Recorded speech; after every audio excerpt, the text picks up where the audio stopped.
Deep in the forest, hidden away, a great monster lived in solitude, taking residence in a castle that once belonged to his family, who kind of classed out king killers. Long ago, this monster enjoyed his solitude due to his arrogance, his hatred for those unworthy of his presence, the common folk that lingered in the surrounding countryside.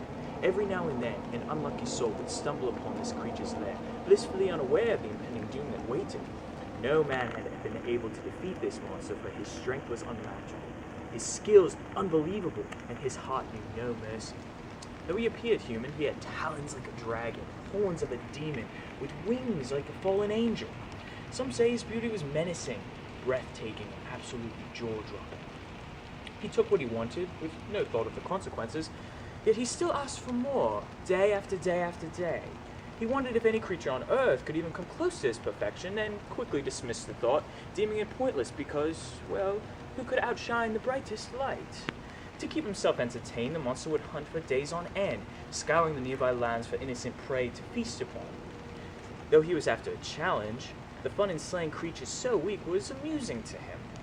As the winds grew colder and the snow crept in from the north, the monster's mood turned from apathetic to hostile, waiting impatiently for something to come along and ease his boredom.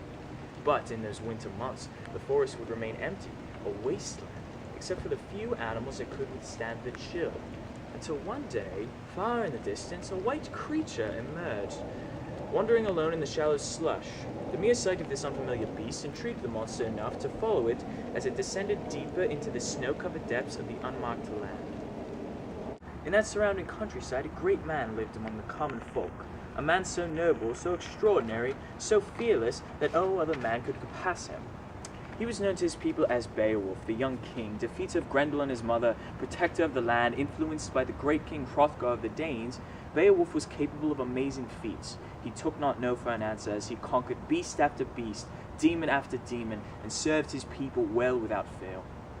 As he walked about his kingdom one day, the ring-giver addressed his men. "My fellow kinsmen, have I not given you all of me these past few years? Have I not kept you safe from the foul beasts that threaten to attack the sanctity of our land? I will continue to give to you, my brothers, until I can no longer stand on my own 2 feet. I charge you, find me a challenge that I cannot complete. Find me a creature I cannot overthrow. Please, I beg you, find me a real challenge. I will conquer it as I have conquered the beasts that terrorized the Danes a few short years ago." Cheers and shouts erupted through the hall in response to the leader's testament, lifting Beowulf higher and higher in spirits. Thinking on his feet, the Geek King decided that it was time to begin the hunt, for food was scarce this time of year, and it was his duty and responsibility to keep his people happy, satisfied, and fed as the winter progressed. "Put on your gear, men. Let us head into the forest in search of some meat for this week's feast. Anything you can find." So, with the orders given, Beowulf and his hunting party set out for the forest a mile or 2 away from their homes, determined to provide for their kingdom. They would not fail.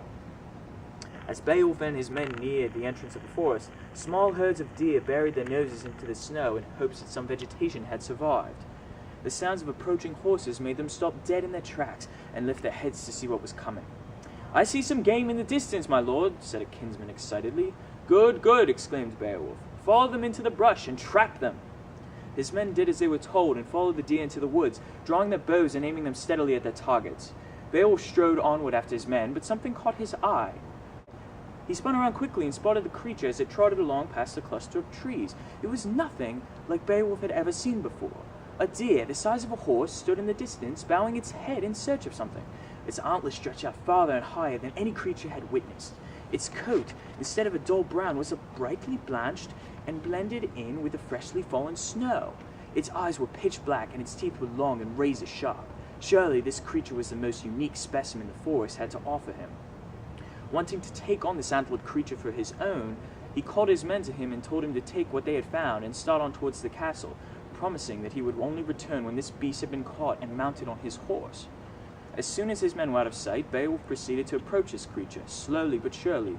He crept onward, never alerting this magnificent beast to his presence, being as stealthily as he could be. As soon as he was in a decent firing range, he soundlessly lifted his bow and arrow, shut one eye, and aimed for the throat. Just as he was about to let go, an enormous creature with wings the size of Beowulf himself swooped down and grabbed the great white deer by its back and carried it off into the sky. Taken aback, Beowulf stumbled forward and fell to his knees in awe. but quickly regaining himself, he ran to his horse, mounted, and took off, cantering after the strangest creature by far he had ever seen. Stunned in rage, Beowulf spurred his steed through snow-whitened woods, both desolate and fair. The perilous beauty of the forest faded fast with the failing of the fair sky torch. Frost-laden branches blocked the lesser lights of heaven, so the warrior king raced headlong into the dark, with only hope and the glinting snow to guide him in pursuit of the wicked winged villain. All through the night Beowulf pressed on, never ceasing, though slowing as his steed wearied through the woods not tread by man nor beast in many a year. At last the blood-red light of dawn pierced the darkness, and the hunter's heavy gaze fell upon a sight matched only in its marvel by its dread. A castle stood tall, foreboding, not far from Beowulf's gaze. Though once grand, it now reeked of rot, a citadel of ostentation, overcome by death. The only signs of life outside its doors were slaughtered remnants of severed skulls, torn limbs, spilled blood of those who had dared approach. Through this grisly greeting, the warrior made his way, courageously approaching the castle in full confidence that his demonic quarry was cornered within. He bravely passed through unhinged oaken doors, entering the gloom of the winged monster's castle lair. Dawn's red light streamed in through dark and broken windows, casting the entire hall in an eerie hue. Along the leaning walls hung misshapen, rotting trophies of conquered creatures, of monsters and men. The large hall was filled with grotesque fascination, a massive banquet table with but a single ostentatious setting at the foot of a crumbling throne. Once scintillating with power and pride, the crown seat had decayed along with the soul of its owner. Crouching upon this sin-corrupted throne, the sole inhabitant of the miserable mansion tore greedily into the blood-stained haunches of the fabled white deer. The sounds of slurping, sinews snapping, and bones crunching echoed eerily within the grief-filled hall of this kin-killer. His massive, bloodied axe leaned lazily nearby, still dripping from its curved, cutting edges that gleamed in the early dawn sheen. So engrossed in his ghastly gorging, this selfish fiend, the monster did not hear that his fortress of arrogant isolation had been penetrated, invaded by the warrior king seeking his stolen quarry. For a silent moment, Beowulf looked upon his witless foe, a horrific, man-shaped monster, shrouded by dark wings like leather. The filthy, blood-stained skin of the beast was arrayed in armor made from the festering femurs of his former foes. His black, sharpened horns curled back against his cruel skull, encircled by a bloodied crown of gold, the worthless remnant of nobility honored by none. Sharp talons continued to tear at the slain deer, dragging raw flesh to meet the ravenous fangs of the awful beast. Too noble to assault an unknowing foe, Beowulf made his presence known. "So, foul beast, thief of prey, I have found you at last. Among my people there are rumors of one such as you. A man becomes monster, who in his great pride slaughtered all his kin. Indeed, all who would challenge your beauty, strength, and selfish independence fell to your bloodied axe. As your soul descended from humankind to a repulsive creature, more like demon than man, your form morphed too, taking on the horrific visage of your transgressions. The majestic white deer you cruelly rend was quarry marked for the king of the Geats and his noble people, and so now you must face your doom. Stand to me, Beowulf, ring-giver and bane of monsters, fell beast of sky and haunted water, and indeed of hell itself, have all fallen easily to my sword and strength. Arise, and meet your end, villain!" As the last word of his speech rang through the haunted hall, the spectral foe started, stared, and stood to meet Beowulf's burning gaze. Its black eyes evaluated the intruder, mistaking him for a mere man, a small king of a pitiful people. In an arrogant demonstration of his great battle strength, the monster stripped off his armor of bones to show the impetuous invader that he did not fear his boast. Beowulf, not to be outdone, continued his vaunting, also removing the gleaming armor he wore. Although the monster's gaze widened in surprise at the audacity of the mortal, he conceded to the fight. The Geat King and the prideful beast moved towards each other, eyes locked, leaving their weapons behind. They intended to do combat hand to hand without the aid of blade or axe. For an hour they wrestled, locked together in a death dance, in a contest of strength and will. Their strength was matched, and blow for blow their competition endured. The dilapidated hall could barely withstand the force of their wrath. The weak walls trembled, and the table was overturned. The corpse of the white deer was flung to the side, the coveted quarry forgotten in the fury of battle. Soon wounds were open on both sides from tooth, talon, and merciless grip. The life force of both flowed in rivers, pooling on the floor in begrudging recognition of the strength of the other. With neither word nor pause, each competitor reached for his weapon, the monster for his massive battle axe, and Beowulf for his sword. Not without effort, they lunged once again. Sparks flew from the clash of metals, singeing the scarred wood of the hall. Up and down the long hall they maintained the fight. Such skill with blade has not since been seen in man or beast. Indefinite seemed this contest in the face of such strengths, but the pride of the man-turned monster sealed his fate. The King of Heaven had declared this to be his doom day, and the blow and parry of the fight advanced them both towards the derelict throne. The castle lair betrayed its master. Beneath the heavy feet of the monster, the rotted boards gave way with a sickening crack, and back he fell. With no time to unfurl his demon wings, the beast lost his footing, collapsed back into the throne. Taking the moment that fate provided, Beowulf thrust his sword, twisting it into the bare chest of the fallen creature. Pinned by the warrior king's blade to its own arrogant throne, the monster let out a haunting cry that echoed from the rotting rafters. The Geat King twisted his blade, cracking the ribs and carving the heart of his bested foe, and breaking his throne to splinters. He withdrew his sword, gleaming and blood-soaked, leaving a gaping void in the beast's chest. The monster was dead. He stepped back and fell to his knees. His limbs were numb and his wounds were biting. Exhaustion had come upon him. Suddenly, with his eyes upon the ground, the corpse burst into a black cloud, filling the entire hall and consuming the king. The stinging smoke left Beowulf blind, its stench filling his gasps. Eventually, a growing sound of rushing wind filled the castle, and the room was clear again. The corpse was gone, only his crown remained, perched on his throne, its gold now adorned with deep gems of ebony. The Geat King rose to his feet and turned to the side of the hall. The remnants of his prize, the great white deer, were tattered and torn to pieces. Only the antlers remained unscathed. This hall of bones, unworthy to house such a thing of beauty, would not bear them as another trophy. He took for them for his own. They would reside in his hall.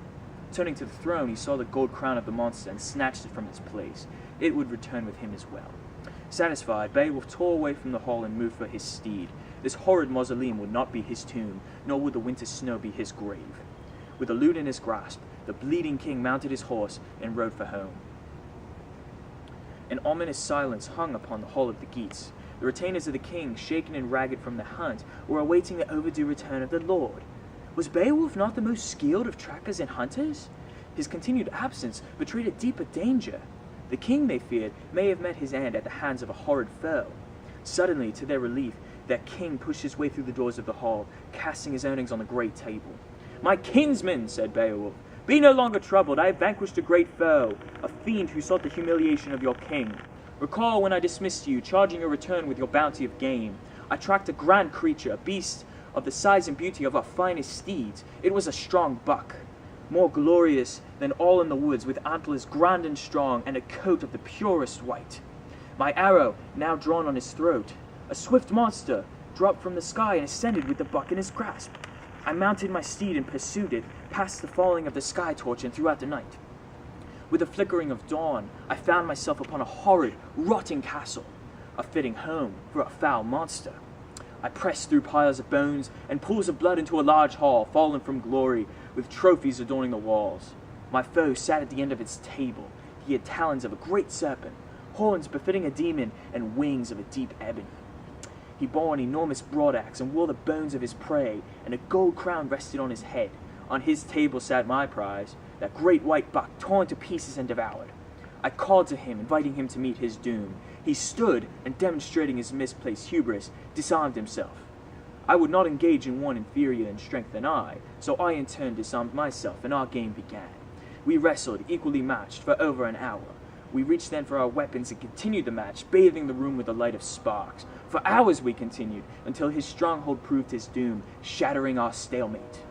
The rotted floorboards gave way under his great weight, and stumbling backwards, he fell into the grasp of his rotting throne. It was there that I carved his chest open with my blade. He was dead, and I was wounded. From now on my knees, covering my wounds, the body of this fiend burst into a black fog, blinding my eyes and filling my breath. When the room had cleared, only his crown remained of him. I snatched the untouched antlers of the white buck from the floor, and snatched the crown from the rotted throne. My kinsmen, these trophies will remain in this hall until Judgment Day arrives, as testament to the power of the Geats and the glory of their king.